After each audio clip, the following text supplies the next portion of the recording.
হাই দোস্ত, এই চক আমি আহিছোঁ দিল্লী ঘাটৰ চক পাৰ্কত সোমাইছোঁ। এইটো দিল্লী ঘাট পাৰ্ক, এইটো দেখুৱাইছোঁ।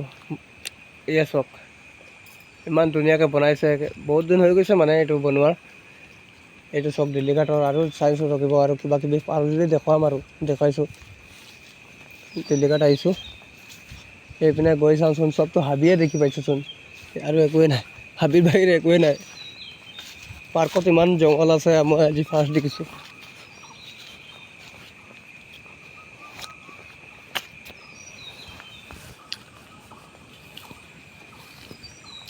সেয়া দেখিছে, পাৰ্কত আছোঁ। এই আছক মোৰ ৱাইফ ৰাক্ষসৰ নিচিনা চনা খাইছে। এই আছক, এই ইমান ৰাক্ষসৰ নিচিনা চনা খাইছে, পূৰা গাল ভৰ্তি কৰি দিছে। ইছ, এয়া চক। ঠিক আছে বাৰু, আমাৰ হৈ গ'ল ঘূৰা ঘূৰি, এতিয়া যাওঁ আৰু চাওঁচোন আৰু কিবা কিবি দেখাব পাৰোঁ নেকি।